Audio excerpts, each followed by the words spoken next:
Good afternoon, everyone. It is episode 52 of the Fucking Ridiculous podcast. Today is not only July 12th, it is National Pecan Pie Day.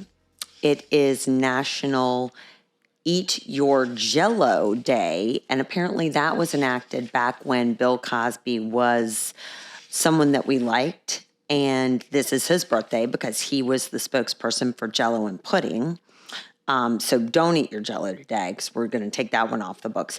It is Orangeman's Day, which is a day that's celebrated in Ireland, Irish Protestants in particular. It is called Different Colored Eye Day today. And finally, it's called National Simplicity Day, which basically means purge. So that got me thinking, well, shoot, does every day have like something that it celebrates? Because I had been listening to a radio show or something back in June, and the person said, well, today is National Richard Day. And I was like, National Richard Day? Who the hell has ever heard of National Richard Day? And P.S., wouldn't we just call that National Dick Day? Which, of course, makes me laugh so hard. So I'm on the trip to Denver with a guy who goes by Rich, and I was like, dude, you totally missed your day. It was June 16th. And he's like, what are you talking about? I'm like, it was National Dick Day. Don't you know about it? He didn't know. So now I'm telling everyone, National Dick Day is June 16th. So next year, if you know anyone who's named Richard and they will find that funny, go ahead and wish them a happy National Dick Day because I still find it hilarious. So when I was Googling, though, does every day in the month or whatever have a national celebration? And there's an actual website that you can find out like every day has like a ton of things that are National blah, blah, blah day. So then I asked, does every name have a national day? And I don't know if every name does because I don't know every name in the book, but I know that my day, Nicole's day, is December 6th.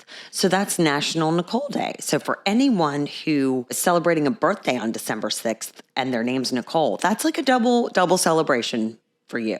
So congratulations. I'm going to play a little game with you. This game is called Two Lies and a Truth. I think it's typically called Two Truths and a Lie, but see if you can spot the truth. Number one, I told you that Fatty would be on the show this week. Number two, I told you that this week would be on time, better quality, and just 100 times better. Number three, I gained about 7 pounds of beer weight in the 7 days that I was in Denver.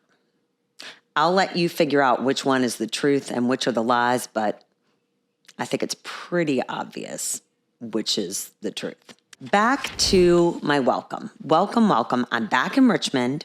I am slowly getting back on Richmond time. I was late in doing this episode because I didn't want to stress myself out last night. And then this morning, I had a very important date with my papa, my dad. So I decided to just go to coffee with my dad and I would record when I got home. Re-entry is still a bitch. She does not like me. She does not like me to go away, much like my dog. And it's a bitch. But I'm sifting through it.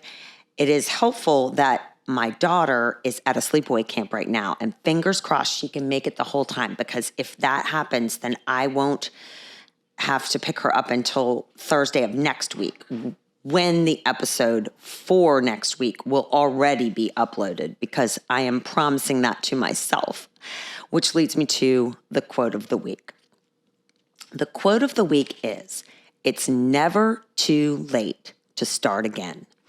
And so, Nicole, it's never too late to say, hey, we're not going to miss your deadline anymore. It's never too late to say, hey, Nicole, we're going to start working out again more regularly. It's never too late to say, hey, Nicole, you know, you have that app that you pay like $80 for a year to track your food and your calories, why don't you pick up and start using that bad boy again? And it's also a great time to just start telling people that you love them and that you appreciate them. It's never too late to do that.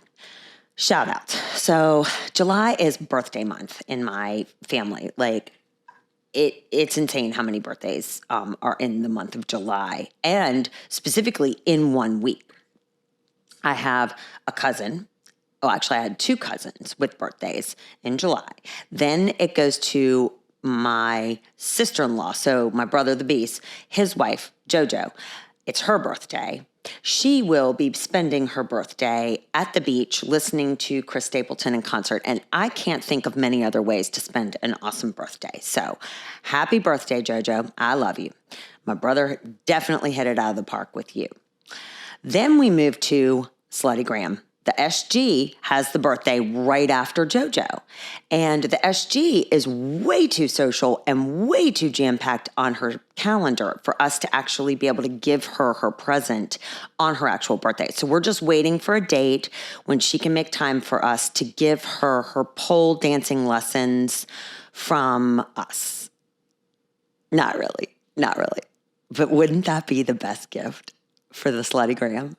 Pole dancing lessons. I actually think she'd love it. But anyway, that's not your gift, SG. That's not your gift. But happy birthday. We love you. Then it moves to my husband's birthday. And so my husband's birthday is next week. That man, he definitely has his hands full. I might not be the easiest person to get on with if things aren't going my way, but I do try and make the best out of it. And I do offer a lot of comic relief. I love you, babe. Happy birthday. You're not old. You're not old. You're as young as you want to be. And you know that because I'm not old and I'm not married to someone who's old. And then it would move the next day to my late mother's birthday. So that is a lot of key family members in the month of July celebrating birthdays. If you follow the zodiac, that is also a lot of Cancers. And if you know anything about Cancers, the zodiac sign, not Cancer, you know that they are kind of persnickety and they are kind of moody. And look it up. I'm not saying this. That's what every little Cancer blurb will say. So props to me for living with all of these Cancers and trying to balance it out as I do with my sign, which is Libra. And I like my balance. Denver recap. So for those of you who didn't really get much of last week, here's what happened. So my youngest son's soccer team made it through these games and tournaments, and they qualified for this national tournament. And this year it happened to be held in Denver.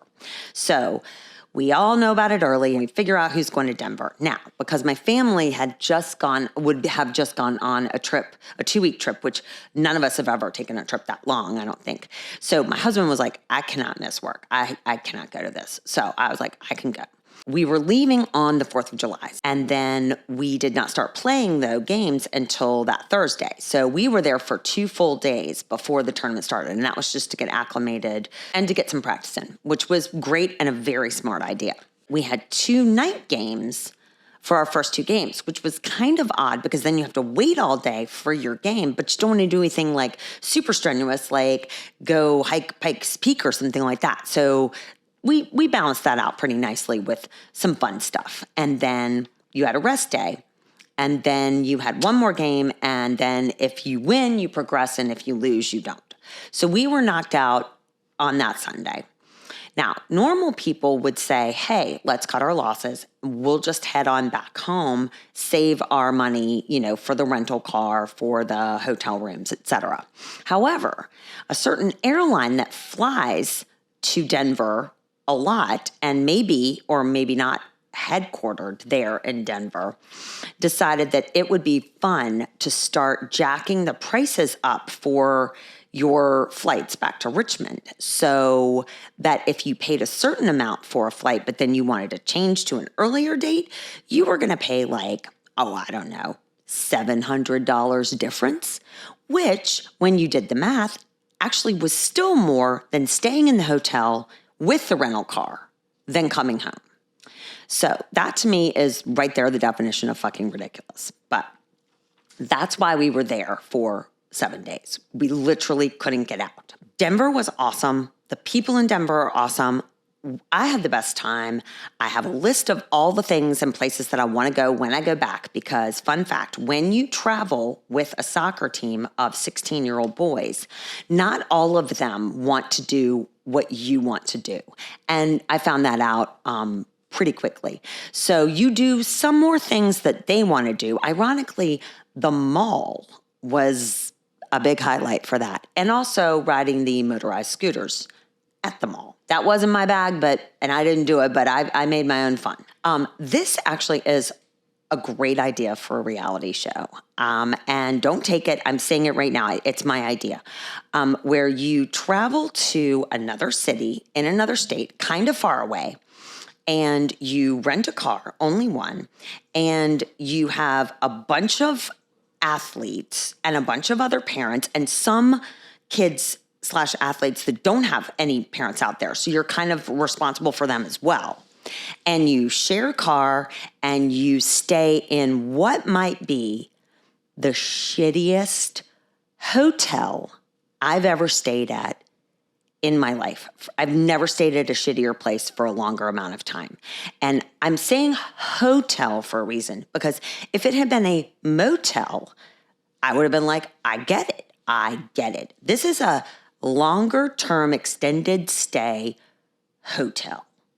Now, it is definitely not the top of the line, but it's not, the bottom. It's not the bottom. And I can definitely say you don't want this place to leave the light on for you in your rooms and in the hallways, because that is disgusting. You do want them to leave the lights on out for you outside, because it is located in a not so great place and does have 24-hour security detail. That would be number one in the 10 things that made this place the worst place for me to stay. And also in the absolutely fucking ridiculous category. So I'm going to list them off. Number one, 24-hour security detail. So you cannot get in there without your key card working. And that, my friends, was hit or miss on a good day.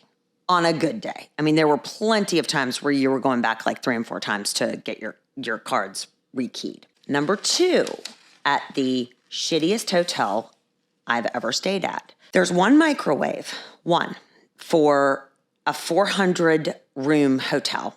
That's 5 floors. One microwave, and it's located in the lobby. One microwave. Like, nobody has that in their room, nothing. So if you want some microwave popcorn and you're on the 5th floor, you're going to schlep your ass down there, and then you're going to wait in line. You're going to wait in line because there's about 10 to 12 other soccer teams, different ages, staying at this same shitty hotel. So if they are heating up their lean cuisine or their TV dinner, you're going to take a number. Number 3, this hotel offers 2 washing machines and 2 dryers for 400 rooms. They are located conveniently on the 5th floor, and they too are hit or miss. So at any given moment, you could go up there and there'd be a sign on the dryer saying it's not working, or the washer would accept your app money, but then actually not wash your clothes. So that was a total shit show. And so you spent a lot of time like setting timers on your phone to run back up, to make sure that no one's taking your clothes out, but then to also see if they're dry, which they aren't. So then you got to load more money, and then you got to keep going through that cycle. And then you have to explain to people, oh, sorry, yeah, you need to take a number, and so on. So you could be doing laundry at 2 a.m. and it's not just you by yourself. 10 to 15 soccer teams that are staying at this hotel, and they have a game each day, and it's progressively getting hotter. I used 75% of my own personal hotspot trying to upload my episode from last week, and finally I had to just call it. And I had to actually go to a person's house in Denver and use their Wi-Fi to upload the episode, which we know is fucking ridiculous. But I so appreciate Zach and Christy for letting me use their Wi-Fi. Thank you so much. Number, 5, 4 or 5, there's a coffee place. Of course, it's a Starbucks at the hotel.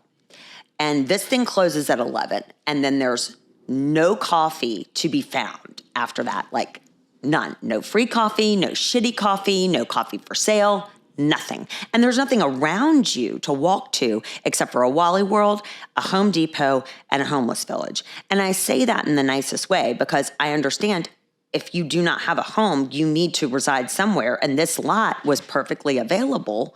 It just so happened to be right next door to our hotel. Now, that worked for them because the pool towels were in a special little unlocked bin, and so the homeless people could come over and grab fresh towels and then bring them back and put them in the dirty towel area that was just outside that you could easily get to. And so, that was great for them. So there's one plus. The pool. That pool area, every day, that pool was murky.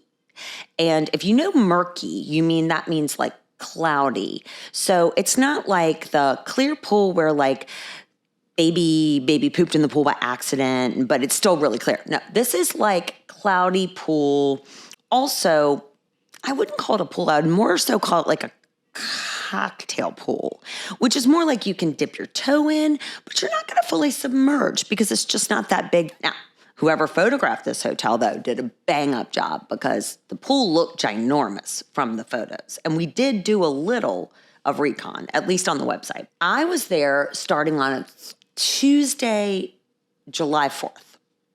By Friday, no one had come to my room to take out the trash, to give me fresh towels, to add some more toilet paper should I have needed it. No one had been near my room. So then I start telling people, and they're like, oh, they've come to my room every day. And then some people are like, oh, I had to ask for them to come. I'm like, well, I'm all for eco-friendly, all for it. But like Tuesday, Wednesday, Thursday, Friday, on the fourth day that you're there, doesn't someone don't you want to check to see if someone's alive in there? There's no safe in the room at all. So you have to carry all of your valuables on your person at all times should you feel like you're threatened or you have a lot of valuables, which I did not. And luckily, I just have my little cute fanny pack. So I just had all of our valuables in there, which were nothing but my wallet and my phone. But still, if you had a valuable, like let's say, I don't know, you didn't have a license, you had a passport that you were traveling with, and you didn't want to carry that around everywhere, you're fucked. Because it's going to be in there and somebody might be able to take it. Who knows? Finally, it is a pet-friendly hotel. And I say this like I'm all for people taking their pets places. I understand we all have emotional baggage and sometimes we need emotional supports for that. And I don't want to dog on anyone bringing their pets to hotels.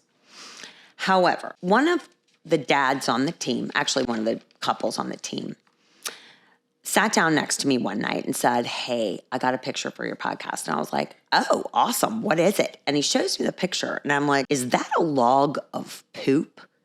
And they start cracking up. And I'm like, what? Where did you get this picture? He goes, oh, it was just right out there in the lobby in the hallway as you're walking towards the rooms on the first floor. So right smack dab in the middle of the hallway is a log of poop. And we are just hoping that it was from a dog and not a human. But, stranger things have happened at the Power Plant Motel. So suffice it to say, the stay was not great. And I tried my best to get out of that hotel as much as I could because when I was in my room and I had my window open, all I saw was a bus station and a power plant. And that depressed me to no end, to the point where I Ubered myself to a park that looked cool. And I thought, I'm a loser, but I'm just going to Uber to a cool park where I can guarantee cool people are there doing cool things, listening to cool music and probably eating and drinking cool stuff. And I'm just going to walk around and try and absorb that because I'm so sad I want to cry right now because I hate this hotel so much and we can't leave. Now, all of that being said, every employee there was trying so hard. They were doing their best, but it literally was like they were naked with no water climbing up a mountain of shit in 100-degree weather. There was just no way they were going to succeed. That hotel is the worst ever. And for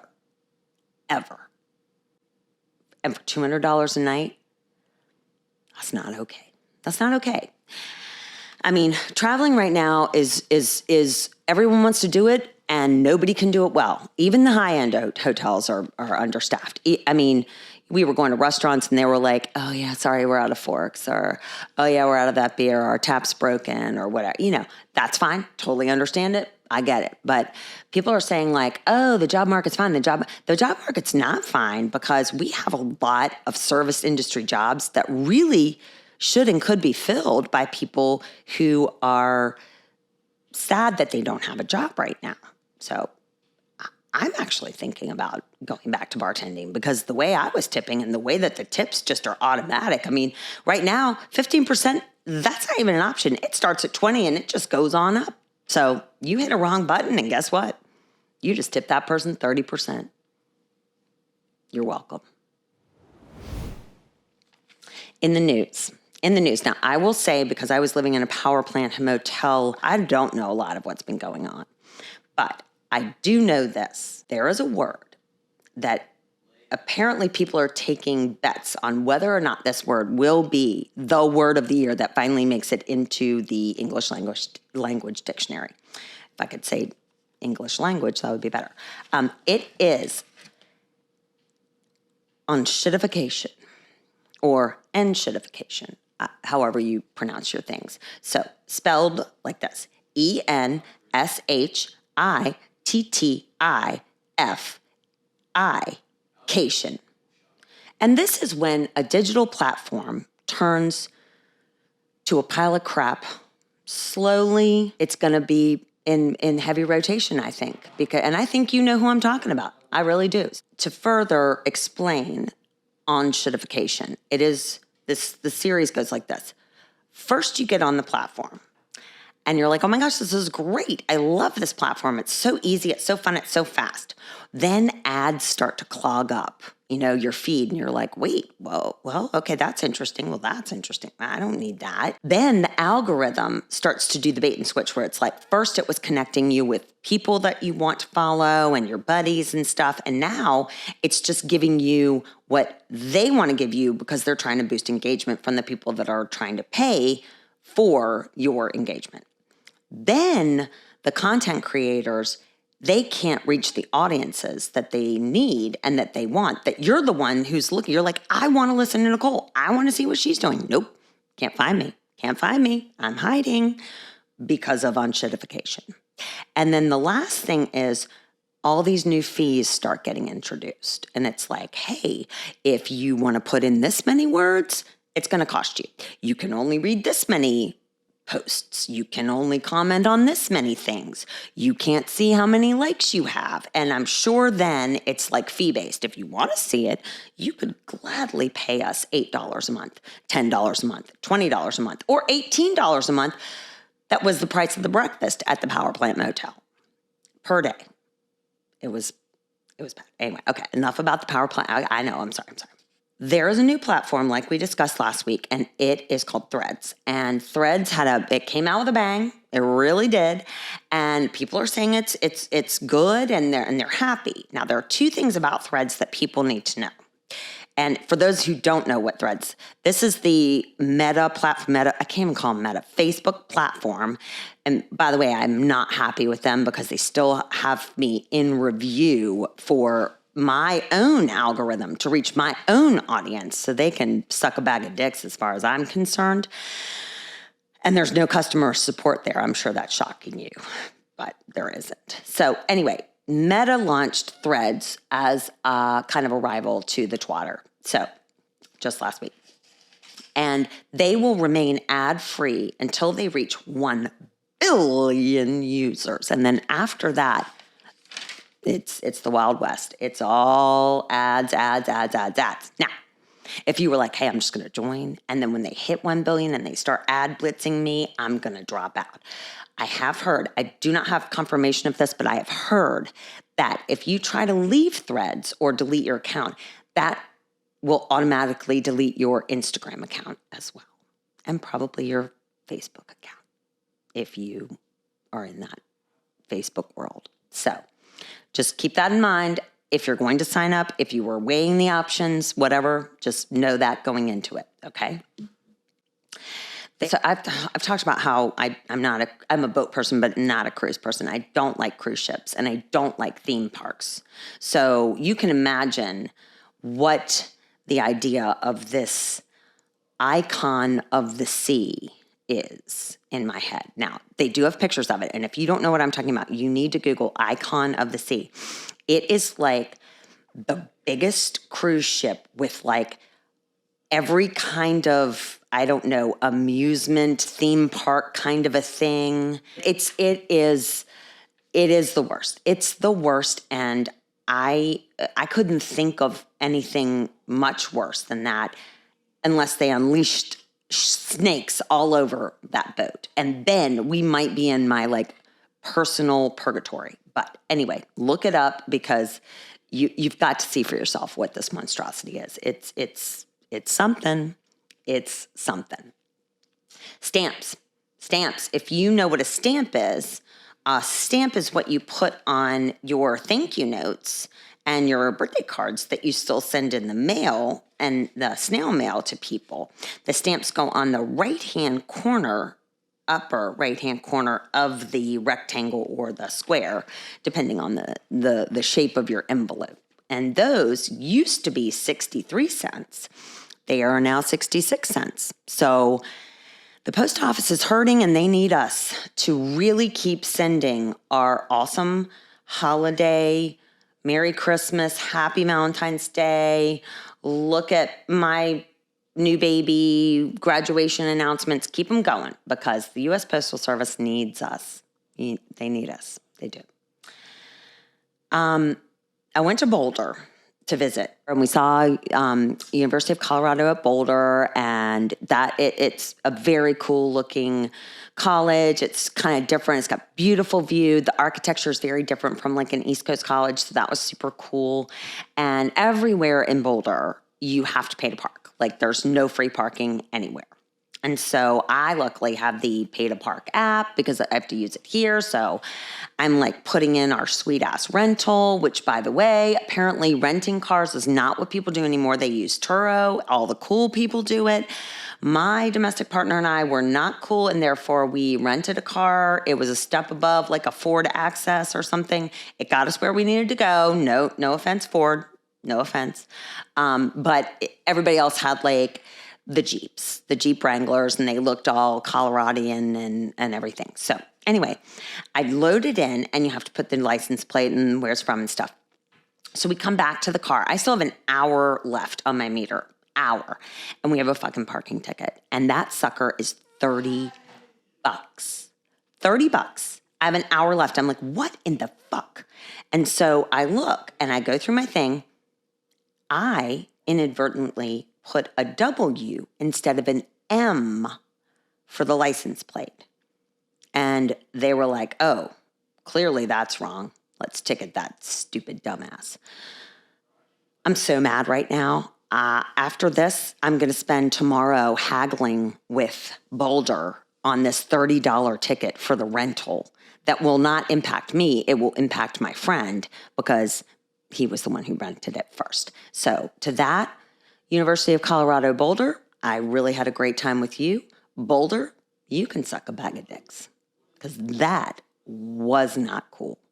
Also, to further one other ridiculous thing about Boulder, I love Mexican food, but I do not like paying like ridiculous prices for fancied up Mexican food. And we ate at a restaurant like that.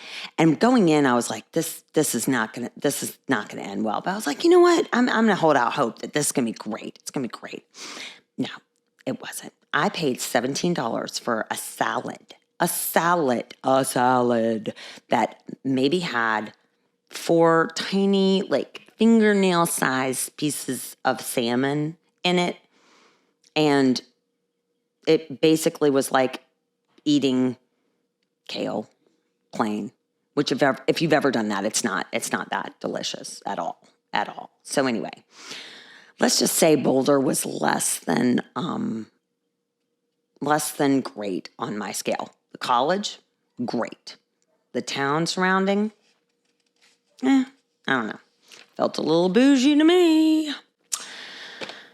So, okay, so back to the learnings of this past week. Going to Denver, that left me with a lot of really cool memories, a lot of cool experiences, a long list of things that I want to do when I go back that we didn't do, and restaurants that I want to go to that we didn't get to go to. I love how outdoorsy everyone is.